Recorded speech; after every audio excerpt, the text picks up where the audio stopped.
Alright, may customer ngayon tayo dito, no? Sniper 150. Sir, tagasan po po kayo, sir? Antipolo ba? Antipolo, no? Bali dito, no? May mga existing parts na po sila, sir. May MDL na. Actually, ito pa lang po yung na-install, no? Kasi ito, dati naman na po ito, no? Pero masyado pong crowded, no? Marami pong wire na ginamit. Okay. Bali, dito, nagsuggest si sir na ulitin po natin lahat, no? Tapos, mag-additional tayo ng PIA horn, combo lights, dual contact signal light, and then hazard signal. Ayan, maglalagay na rin tayo. Tapos, i-refresh na natin itong wiring si sir, no? Kumbaga, lilinisin natin. Okay. Ayan, no? Isa na po natin baklasin, no? Ngayon, natanggal na po natin yung mga existing wirings, no? Nalinis na rin po natin, kung mapapansin nyo. Natanggal na po natin yung mga putik-putik po dito, no? Okay. Malinis na po yan. Ayan. Ngayon, since natanggal na po natin yung mga dating wirings, uumpisa na po natin itong install ng panibago, no? Okay. Mukhang bago na po yung loob, no? Ayan. Ito po yung mga dati natin natanggal, no? Okay. 2 hours later. Ngayon, no, naumpisa na po nating wiringan yung motor, sir. Nailatag na po natin lahat ng mga electrical wire. Ayan, no, gumawa po tayo ng bagong harness po, no? Mula rito sa tri-switch natin para sa MDL, passing switch, ayan, lalagyan natin ito ng socket, no? Tapos sa horn switching, hazard, magkatabi po yan, no? Okay, yan po sila, no? Ayan. Sama-sama po yan mga sir sa isang harness, no? Then, pababa po yan, umikot po rito sa ating power module. Okay? Dito mga sir, no, naglalagay po tayo niyan para may control, no, lahat ng mga parts na hinapit natin ngayon. Katulad ng MDL, yung PIA horn, yung combo lights, horn passing, horn switching. Ayan. Okay, kung mapapansin nyo mga sir, no, yung mga wirings dito kanina, wala na po. Bago na po ito. Mas dumami yung parts, may busina na to, pero mas kumonti po yung wirings, no. Okay. Yan po yung pinopromote natin dito, no, sa MJ Works po, no. Hangga't maaari, kino-compress natin lahat ng mga electrical wire para magmukhang stock pa rin, no. Ito po yung galing sa Yamaha, ito po yung gawa natin na bago, no. Okay, nilinis rin po natin lahat yan, no. Ayun, no. Okay. Itong power module natin mga sir, no, Denso po yan, made in Japan, no. Kaya sure na matibay. May mga customer po tayo, no, 5 years po yung ganyan nila. Hanggang ngayon, all goods pa rin, no.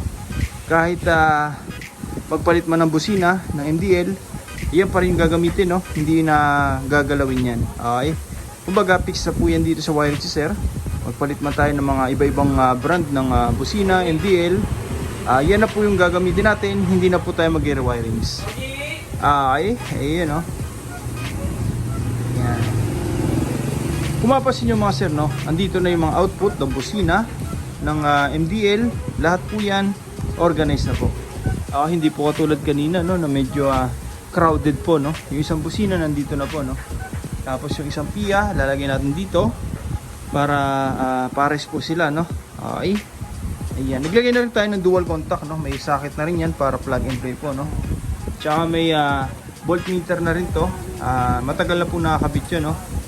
Binago natin yung linya, tapos gumawa tayo ng harness. Okay. Dito lahat nakabalot po yan, no. Para yung wirings natin pang all weather po. Kumbaga, umulan umaraw, hindi po basta-basta magkakaroon ng malfunction. Okay, talagang binabalot natin. Ayan. Okay. Lahat ng ginamit natin dyan, no, pang automotive wire na po yan. Pang sasakyan na po, no. Talagang pure copper, hindi po yan nagpupulbos. Okay, safety first po tayo. Ngayon, kakabit na lang natin yung MDL, no. Tapos yung busina na stock, lalagay pa rin po natin. And then yung busina na dito, yung MDL, bracket, ayan. Okay. Ayan, no? Lahat po yan binabalot natin, no. Ayan, para kung sakali magpagawa sila sir sa mga mekaniko, hindi na po mahirapan, no. Kasi may mga wiring na sa gabal, no, na pwedeng masugatan anytime, no. Dito lahat po yan organized. Okay, malinis na malinis. Ayan, kabit na natin, ano.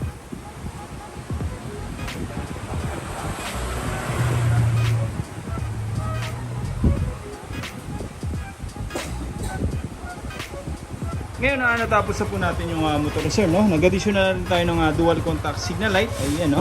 Okay. Mini driving light, okay na po yan. Check natin, no?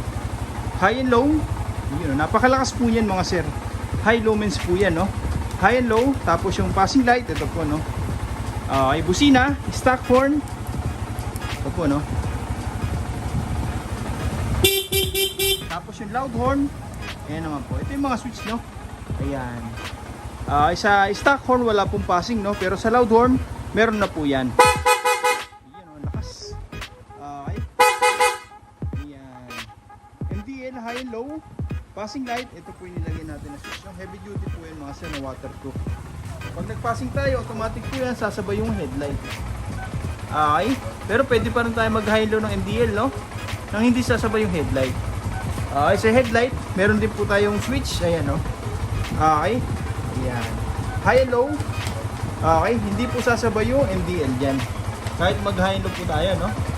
Pero pag nag-passing, automatic sabay po lahat yan. Okay. Yun po yung combo lights natin, no? Ayan. Busina. Passing light. Okay na. Ayan, no? Yung voltmeter reserve, ito na po yan. Okay. Sa mga gusto pong pagawa, no, direct message yun lang po, MJ Works. O kaya punta na ng po ID shop, no? First come, first serve po tayo. Maraming salamat po.